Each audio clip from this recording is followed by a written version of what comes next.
Please, the boy said quietly, his voice barely above a whisper. Let me call my dad. He can explain everything. But the captain just smirked. Oh really, she sneered. And what's your father going to do?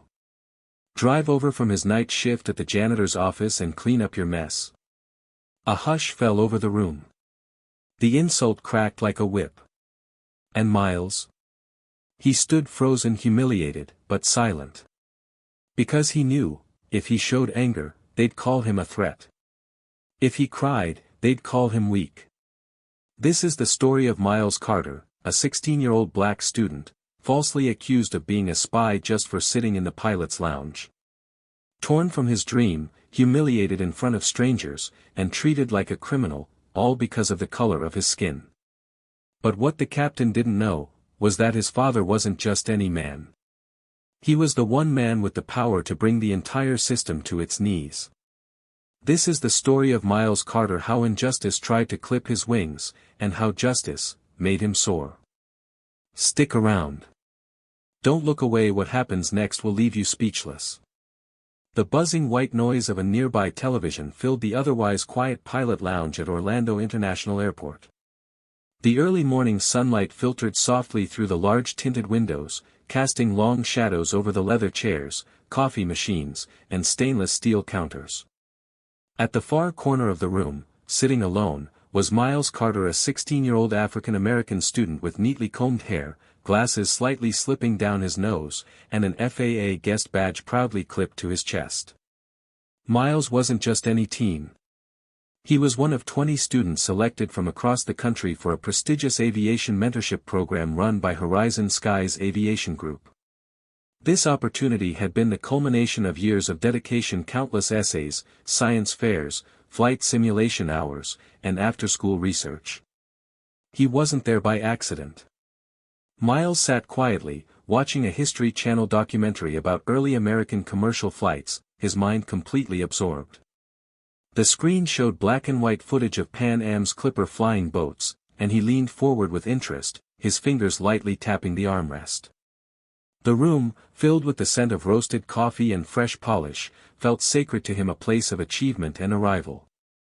He didn't notice the click of high-heeled shoes entering the lounge. Standing just inside the doorway was Captain Linda Parkhurst, a seasoned white female pilot with 2 decades of flight experience. Her crisp navy blue uniform was pristine, her 4 gold stripes gleaming on her shoulders. She paused, her eyes narrowing as they landed on the boy. Her jaw stiffened.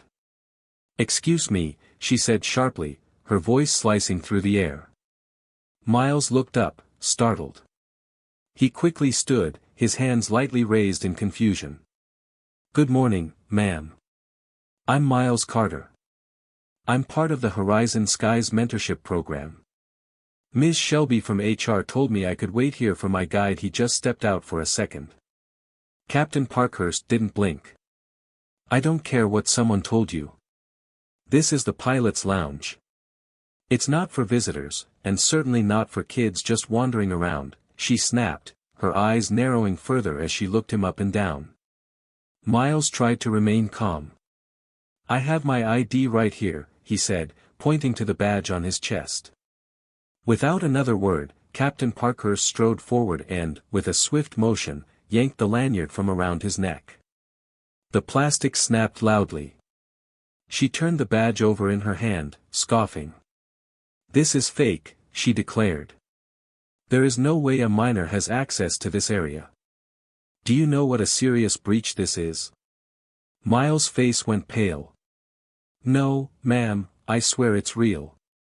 Ms. Shelby from Human Resources brought me in here herself," she said.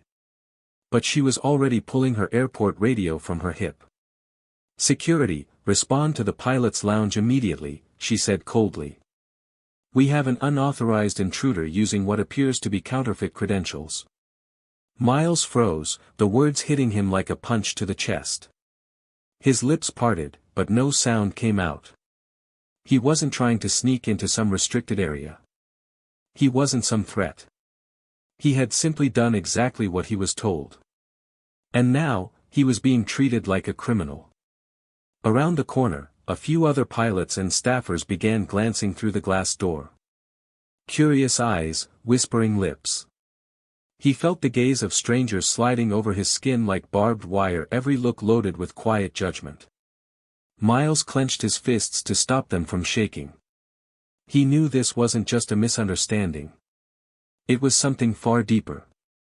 Something he'd read about, something his father had warned him about. But he never thought it would happen to him. Not here. Not now. Not after all his hard work. "I'm just waiting for my guide," he repeated, more softly now. "That's all." Captain Parkhurst didn't even respond. Her eyes stayed fixed on him, eyes that saw not a student, not a guest, not a future pilot, but something less. Something suspicious. Something dangerous. "Young man," she said in a tone that dripped with disdain, "if you've been coached to say all this, it won't help you now." She turned back toward the doorway, speaking louder so the small crowd could hear her clearly. "This is exactly why we take security protocols seriously. Someone like this could be gathering intel or tampering with our systems." The murmurs grew louder. Miles' heart was pounding in his chest like a war drum. Every second felt like an hour. He could barely breathe. He reached into his pocket, fumbling for his phone with trembling fingers. He didn't want to escalate things, but he knew it was time to call the only person who could help his father. "Please," he said quietly, "let me call my dad. He can explain everything." "Oh really?" Parkhurst sneered. "And what's your father going to do? Drive over from his night shift at the janitor's office and clean up your mess?" There was a sharp intake of breath from someone nearby. The cruel insult hit Miles like a slap. But he didn't respond. He couldn't afford to. Instead, he tapped the screen of his phone, found the number, and pressed call. The line rang once, twice, 3 times. His heart squeezed tighter with every unanswered tone. Across the lounge, security officers arrived, 2 men in gray uniforms with the official seal of the Transportation Security Administration sewn onto their shoulders. One was tall and square-jawed, the other younger, with a notepad already in hand. Parkhurst stepped toward them, her voice full of certainty. "That's him. Take him out of here. Full inspection. He's trespassing, possibly trying to access sensitive flight data." Miles' breath caught in his throat. The room was spinning. "I didn't do anything," he said to the officers, his voice cracking. "Please. Ms. Shelby from HR gave me this badge. You can check the list. My name is on it." But the officers didn't move to confirm anything. Not yet. Instead, the taller one looked at Parkhurst and asked, "You're the one who called it in?" She nodded sharply. "Yes. And I stand by my call." Miles felt like the floor beneath him was cracking open. He tried to speak again, but before he could get more than a few words out, the shorter officer reached for his shoulder. "Sir, we'll need you to come with us." Can I just wait for my father?" "He's on his way." Parkhurst crossed her arms. "Let's see if Daddy even knows you're here." There was a pause. Then finally someone answered. "Miles?" came the calm, commanding voice of Dr. Marshall Carter, Assistant Director of the Federal Aviation Oversight Board. "Dad!" Miles gasped, his voice breaking. "They think I faked my badge. They're saying I snuck in here. Please, can you come? Right now?" Silence. Then, "I'm already on my way. Do not move. I'll take care of this." Miles exhaled a breath he didn't know he'd been holding. But Parkhurst wasn't done. She rolled her eyes with an exaggerated sigh. "And now the charade continues. What's next? He's the son of the president." A few people laughed nervously. But most had gone quiet. Deep down, something about Miles' composure, his pain, his conviction, it was starting to shift the air in the room. Parkhurst either didn't notice or didn't care. "I hope you're all paying attention," she announced. This is what it looks like when you let your guard down. But even as she spoke, some of the bystanders began exchanging glances, doubt flickering in their expressions. A few airport staff stepped out of the doorway, uncomfortable. Miles stood silently now, phone in hand, his gaze distant. His father was coming. He just had to hold on. 10 minutes. That's all. 10 minutes between the crushing weight of injustice, and the first glimmer of justice on the horizon. Time seemed suspended in the pilot lounge. Miles Carter stood there, his badge torn, his innocence questioned, his presence treated like a threat. The sting of humiliation hadn't left him, it had only sunk deeper with every passing second. The security officers remained silent nearby, and Captain Parkhurst stood like a monument of authority, arms crossed, eyes void of sympathy. But even as doubt, fear, and embarrassment coiled around him, Miles found himself drawing inward, not to escape, but to remember. It was in that silence, beneath the glare of fluorescent lights and the weight of watchful stares, that his mind drifted not toward the fear of now, but to the beginning of it all. The day his love for the sky had been born. He was 10 when his father first brought him to Dulles International Airport. It wasn't for a flight or a vacation, it was a gift. A moment carved out of a busy schedule. Dr. Marshall Carter, a senior figure at the FAA, had arranged a private airside tour for his son's birthday. While other kids unwrapped toys or went to arcades, Miles stood on the tarmac in an oversized yellow safety vest, gazing up in awe at the belly of a Boeing 777. The rumble of jet engines made his chest vibrate. The smell of hot fuel, oil, and fresh asphalt settled into his clothes. He didn't know it then, but that day would become his compass. He'd looked up at his father, eyes wide. "Does it ever feel normal?" he'd asked. Dr. Carter smiled down at him. "No, son. And if it ever does, it's time to stop flying." That day, Miles returned home and wouldn't stop talking about turbines, wing spans, and the difference between ailerons and rudders. He began sketching aircraft in the margins of his notebooks. His bedroom walls quickly transformed. Gone were the superhero posters, replaced by laminated images of airplanes, cockpit panels, and flight charts. He devoured every documentary, every book, every manual his father could find. He'd sit on his computer for hours, tweaking homemade flight simulations, watching replays of landings and takeoffs, learning weather patterns and radio protocol. While other kids chased soccer balls or played video games, Miles was chasing clouds, first in his imagination, then in software, and later, through practice tests and FAA study guides printed off far too early for his age. His mother occasionally worried, teasing that their son was turning their home into a flight academy. But Dr. Carter only nodded proudly and said, "He's not just pretending, he's preparing." Even then, Miles knew his dream came with weight. Not because of the math, or the physics, or the hours of practice. But because of who he was. Because every time he talked about wanting to be a pilot, someone looked surprised. Adults would say things like, "That's ambitious," or, "Well, aim high." They never said possible. Some chuckled. Others just blinked. And a few said nothing at all, which often said the most. In middle school, the comments came sharper. "You? A pilot?" someone scoffed. "That's not a job for people like us. They don't let us fly planes. We're lucky if they let us clean them." Those words hurt, but they never broke him. Because at every critical moment, his father was there, ready to pull him out of the quicksand of doubt. Dr. Carter never gave long speeches. He didn't shield his son from reality. But what he gave Miles was more powerful: belief. Unshaken, unapologetic belief. "People may try to clip your wings before you ever get off the ground," he had told him. "But never, ever forget, the sky does not belong to them. It belongs to you if you're brave enough to reach it." Miles carried those words with him like armor.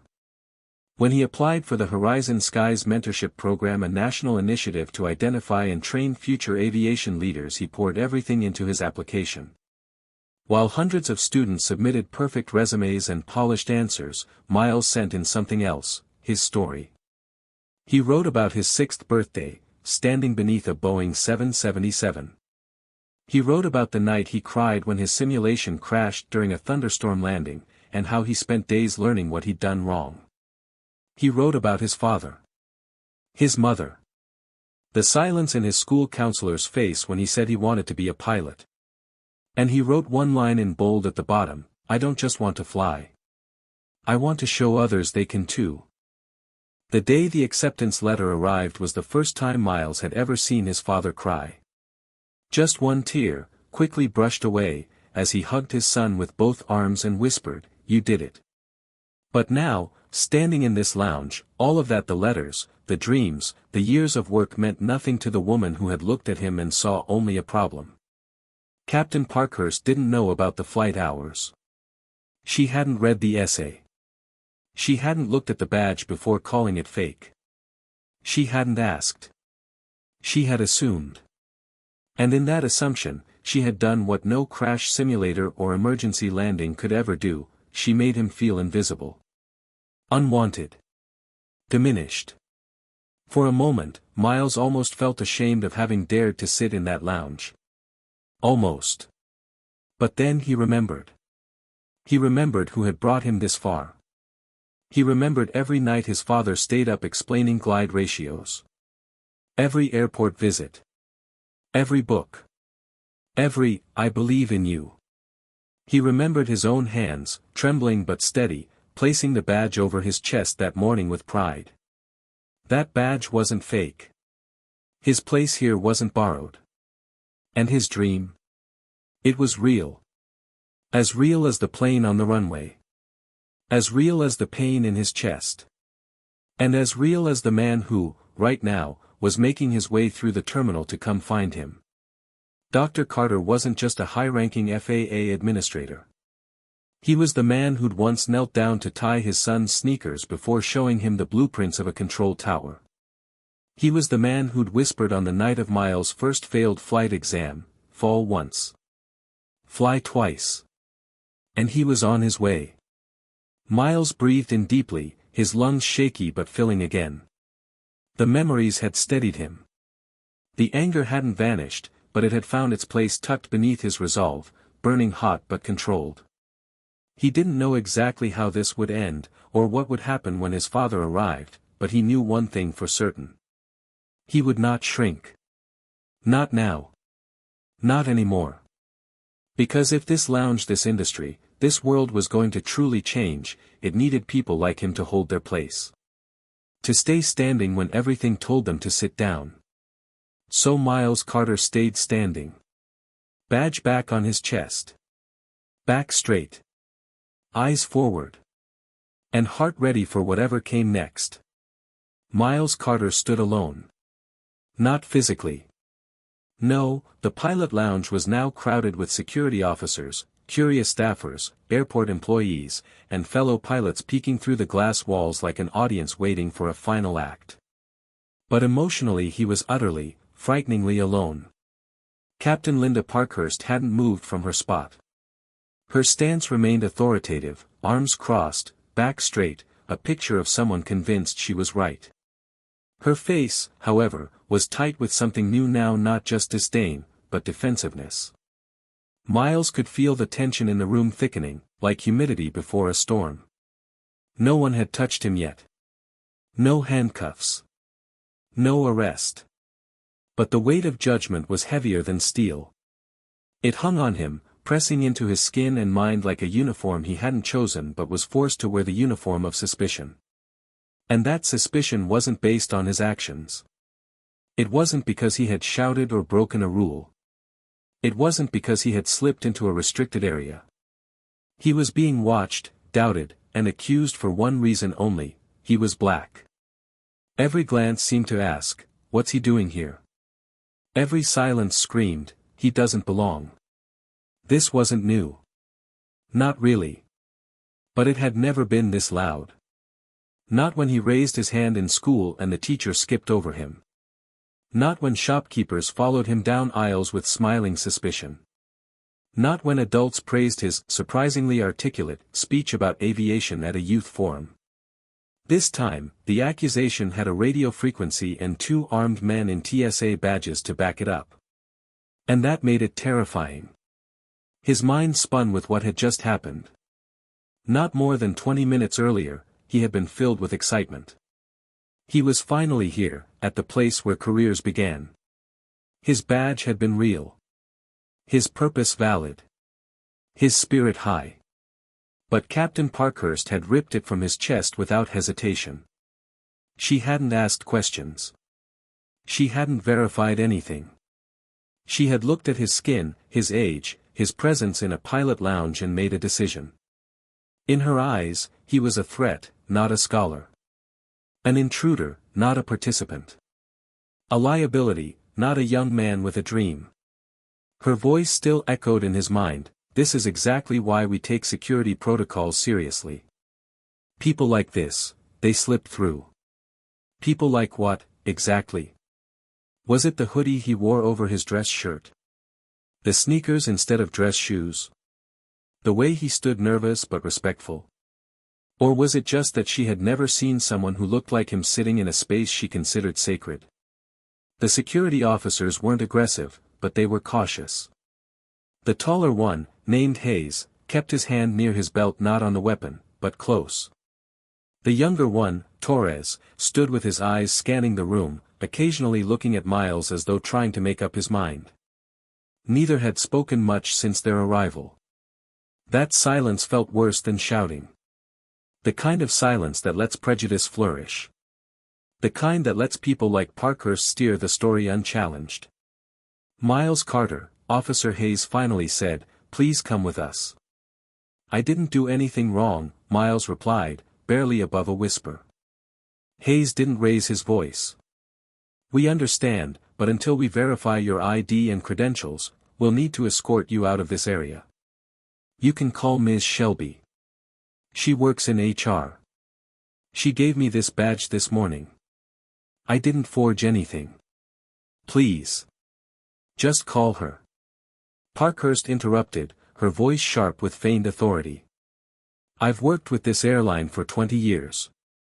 I've never seen an unsupervised student in the pilot lounge. That badge is fake, and he's lying." She turned to the growing crowd. "This is exactly how dangerous breaches happen," she continued, almost performative now. "Someone walks in, acts calm, has a story, even a fake badge, and we let our guard down. Then people wonder how security was compromised." Some people nodded. Others just stared, uncomfortable but saying nothing. Miles noticed a younger pilot Latino, maybe mid-30s, look down at his shoes. He said nothing. A black maintenance worker hovered near the doorway. He frowned, arms crossed, but didn't step in. They were all watching. No one was helping. Miles wanted to scream. Not just at Parkhurst, but at everyone. He wanted to shout. "If I were white, we wouldn't even be having this conversation." But he didn't. Because if he raised his voice, they'd say he was being aggressive. If he defended himself too strongly, they'd say he was confrontational. If he cried, they'd say he was manipulative. So he stood still. Silent. Swallowing humiliation like bitter medicine. And just as Hayes motioned again for Miles to walk toward the door, it happened. The radio on the younger officer's shoulder crackled. A voice came through, clear and urgent. "Security Team 5, stand by. FAA Senior Administrator approaching the East Terminal. Proceed with caution. This is VIP protocol. I repeat, FAA senior personnel en route." Hayes glanced at Torres. They exchanged a look. Parkhurst raised an eyebrow. "FAA?" she asked, almost amused. "What, are we getting audited mid-shift?" But a few moments later, the doors to the pilot lounge swung open, not with force, but with the kind of quiet authority that commanded the room instantly. In walked Dr. Marshall Carter. Miles saw him immediately. He stood straighter. His heart surged not just with relief, but with dignity. Dr. Carter moved like a man who understood power and had no need to flaunt it. Dressed in a tailored dark suit, FAA badge clipped neatly to his lapel, he looked each person in the eye as he passed. But when his gaze landed on Parkhurst, he stopped. So did she. Color drained from her face. She opened her mouth slightly, as if to speak, but no sound came. And in that silence, Miles saw something change. The dynamic had flipped. Parkhurst wasn't the authority anymore. Dr. Carter moved to his son and placed a hand gently on his shoulder. "Miles," he said quietly, "are you okay?" Miles nodded once. "They said I didn't belong here." Dr. Carter turned, slowly, to face the officers and Captain Parkhurst. His voice was calm, but it had the weight of stone. "My name is Dr. Marshall Carter. I serve as Assistant Director of the FAA's National Aviation Oversight Division. And the young man you've just accused of trespassing is my son." He let the sentence hang in the air. You could hear the breath leave people's lungs. "I was informed that my son was accused of carrying a forged ID badge, attempting to infiltrate restricted space, and potentially compromising airport security," he continued. "All without a single piece of verified evidence. Is this accurate?" Parkhurst stammered. He looked suspicious. He was alone. No supervisor. "You ripped a legitimate ID from a student's neck," Dr. Carter said, still calm. "Then called security on him based on your own assumptions. You've humiliated him. Derailed a federal mentorship program. And why?" Parkhurst's eyes flicked toward the crowd. She opened her mouth again, but Dr. Carter raised a hand. "Don't answer. Let me answer it for you." He stepped closer. The room was silent. "You did it," he said coldly, "because when you saw a black boy sitting in the pilot's lounge, you didn't see talent. You didn't see the next generation of aviation. You saw a threat." Parkhurst flinched. And no one, not a single soul, defended her. The room remained frozen in the wake of Dr. Marshall Carter's accusation. His words, measured, precise, and sharp as broken glass, lingered in the air, slicing through the discomfort that no one dared to name. Captain Parkhurst stood still, her face locked in a grimace that couldn't decide between indignation and fear. She opened her mouth again, likely to salvage what little control she had left, but Dr. Carter wasn't finished. "You didn't see a badge," he continued, his voice steady but iron hard.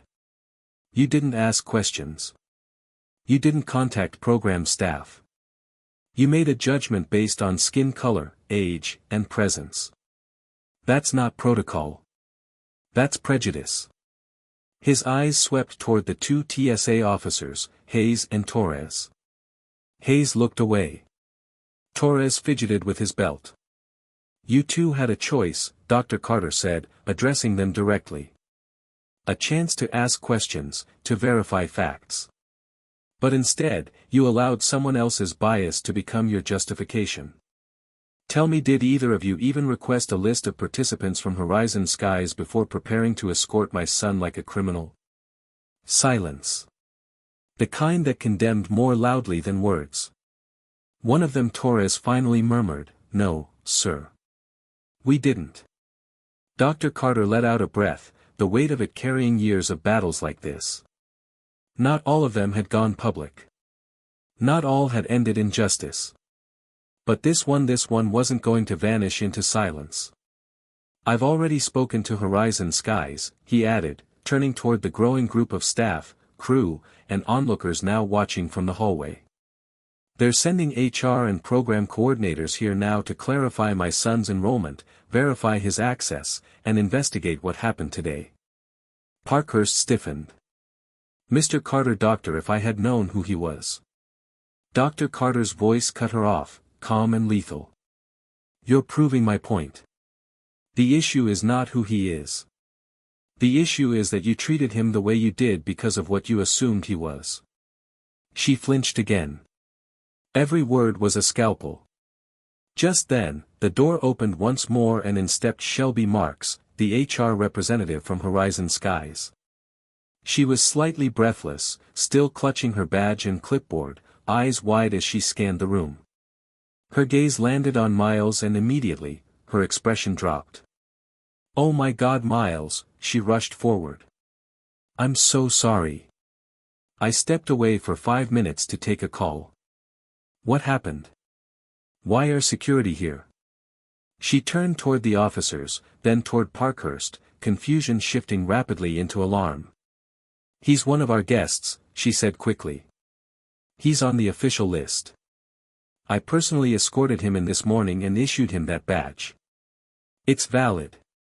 I have the authorization forms on my tablet if you need to see them." The silence became deafening. Hayes and Torres exchanged one last glance, and both stepped back.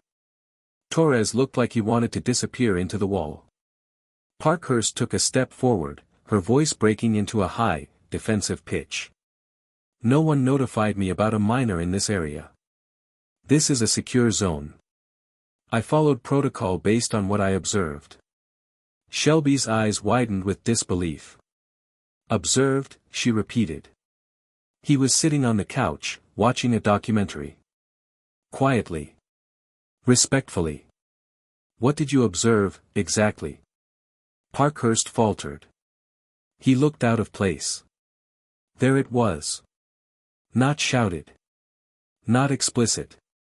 But clear as day. He looked out of place. As if a young black teen in a pilot's lounge was, by default, in the wrong." Shelby's face hardened. "That says more about your perception than his behavior." Dr. Carter stepped in again, turning to the officers.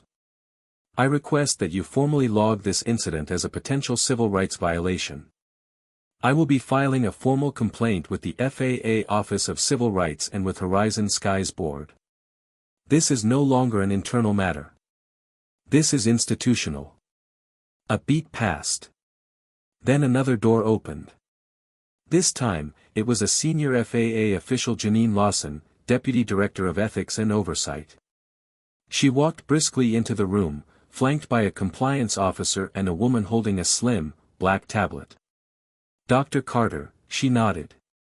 "We received your call. We've already reviewed the security footage from this terminal's cameras over the past hour." Parkhurst turned sharply. "You, reviewed what?"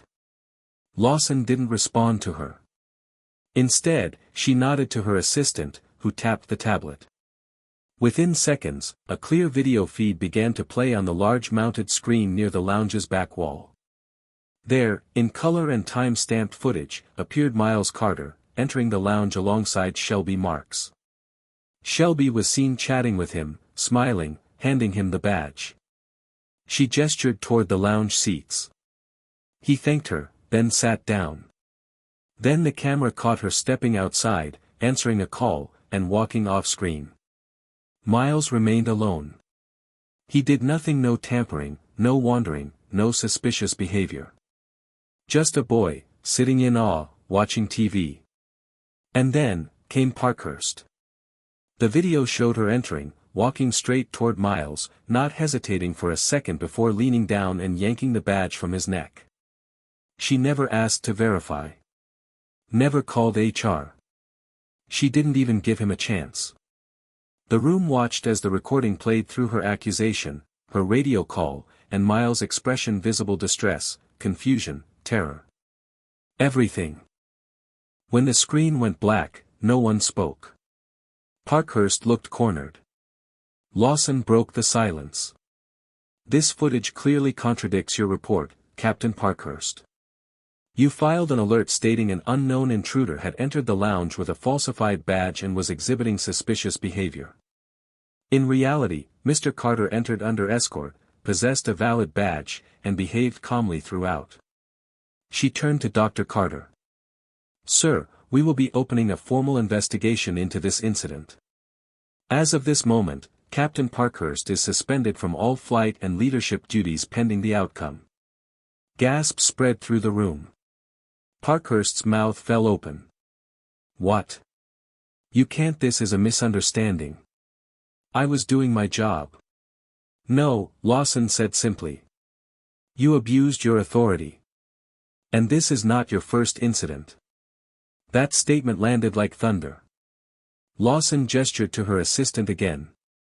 Over the last 3 years, she said, our internal records show 3 separate complaints against Captain Parkhurst regarding her treatment of program interns, passengers of color, and minority staff. Each time, she denied wrongdoing. But today, we have video evidence. She turned to the staff, the officers, the crowd still watching. This cannot continue in aviation. We serve everyone. We protect everyone. And we must be better than this. Miles stood frozen, not in fear now, but in awe. The woman who had reduced him to silence, stripped him of dignity, and nearly crushed his dream was now being held accountable. His father had done what so many others couldn't. Not just defended him. He had made sure the truth stood taller than power. Parkhurst was escorted from the room. She didn't speak again. No apology. No remorse. Just silence. And as she disappeared down the hall, her 4 gold stripes vanished with her. When it was over, Dr. Carter turned to his son. Miles, he said gently, are you okay? Miles nodded. But then he did something he hadn't done the whole time. He leaned in and hugged his father hard. Tight. Grateful. Thank you, he whispered. For believing me. For not letting them erase me. Dr. Carter held him for a moment longer. No one gets to erase you, he said. You belong here. You always have.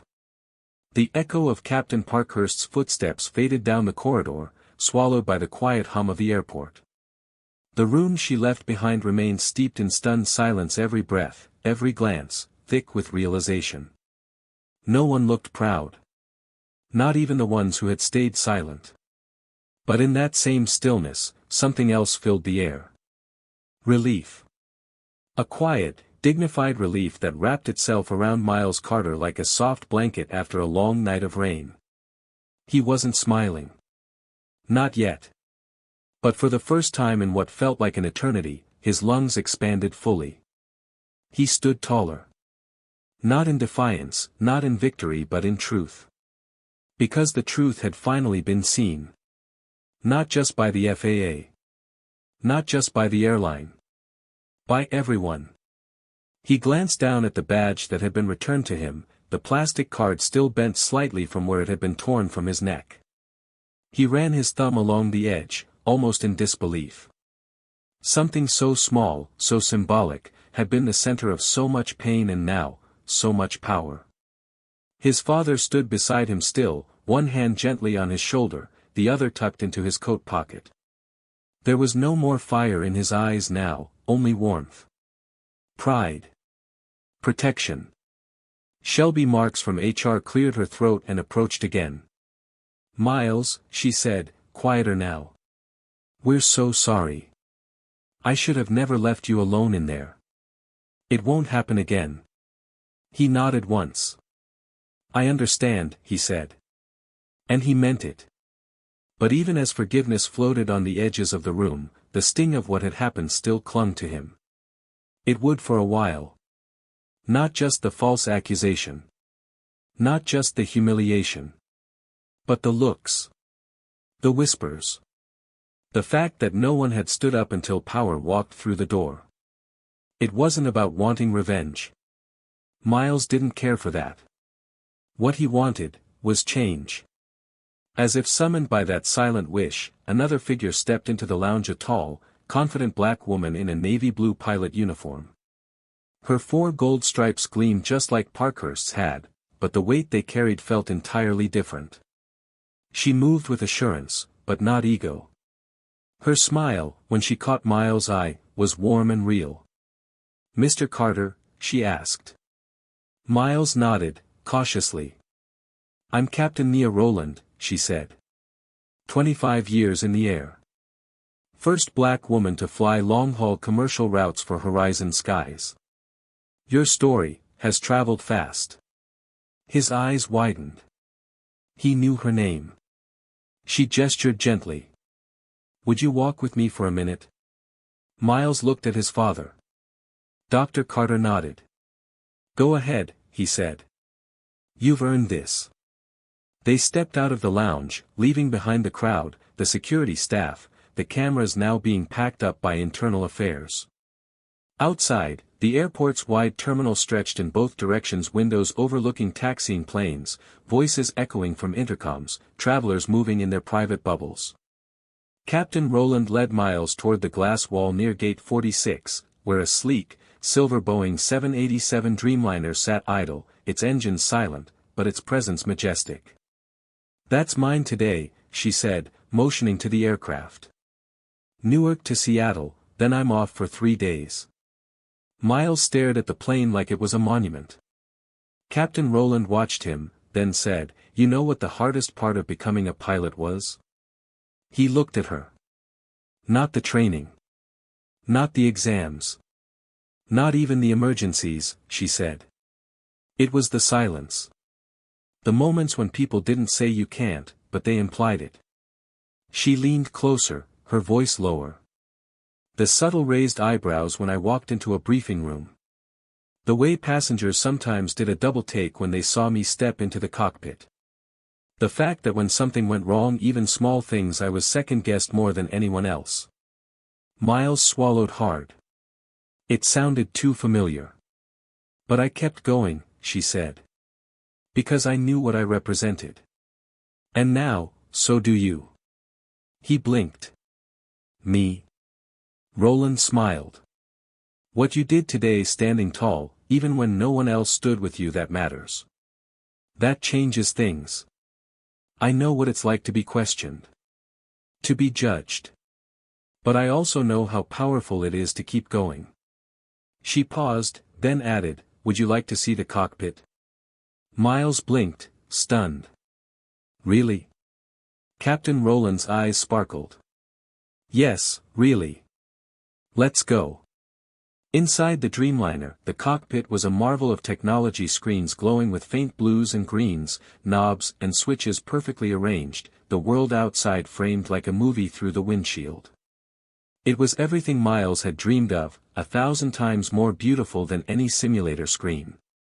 Rowland stepped aside. Take the left seat. He hesitated. She nodded again. It's yours. Miles sat down slowly, reverently, like someone entering a cathedral. His hands hovered over the yoke. His eyes danced across the controls, absorbing everything. Captain Rowland spoke from behind. This is where you belong, Miles. Never let anyone tell you otherwise. Your dream is valid. Your place here is earned. And one day, you'll be giving this same speech to some other young flyer who needs to hear it. He turned to her. Do you really think I'll make it? She met his eyes without blinking. I don't think. I know. Later that evening, after the official apologies, the HR reports, and the clearing of his record, Miles sat in a quiet corner of the terminal with his father, watching the runway as the sun dipped below the horizon. The lights of the airport flickered on red, green, white like stars blinking awake. Dad, he said quietly, did I handle it right? Dr. Carter looked over at his son, the boy who had held himself with more composure than many grown men. You didn't just handle it right, he said. You changed something. Not just for yourself. For every kid who looks like you and wonders if they'll ever be seen for who they are. Miles nodded, then whispered, I'm glad you were there. His father smiled. I always will be. In the weeks that followed, news of the incident spread nationwide. Social media caught fire. #Miles Carter trended for days. The FAA released a public statement about the need for systemic training in implicit bias across all airports. Horizon Skies issued an official apology and announced the expansion of their mentorship program, naming Miles Carter as its first-ever youth ambassador for inclusion and equity in aviation. Miles was invited to speak at schools, universities, and conferences. He didn't deliver angry speeches. He told the truth. He told his story. He spoke not just about what happened but about what could happen if people chose to listen, to question their assumptions, to stand up. And every time he took the stage, he ended with the same words: dreams should never be filtered by skin color, zip code, or the fear in someone else's eyes. The sky belongs to everyone brave enough to fly toward it. Months later, as he stood once again inside a cockpit, this time as a guest trainee on a simulation flight, Miles Carter no longer felt like the boy who had once been humiliated in a pilot lounge. He was becoming the man who would one day command the sky. And above all, he carried one promise deep in his heart: no one would ever take his wings from him again. Miles Carter's story is not just about injustice, it's about resilience. About standing tall when the world tries to shrink you. About the power of truth, of dignity, and the unshakable love of a father who refused to let silence win. In a world where prejudice still lingers behind uniforms and titles, Miles proved that dreams should never be denied by the color of your skin, and that justice, though sometimes delayed, can still arrive with wings. Thank you for watching. If this story moved you, inspired you, or made you think, please consider subscribing to our channel for more powerful true stories. Hit like, share it with someone who needs to hear this, and remember, every voice matters. Every story deserves to be told. We'll see you in the next one.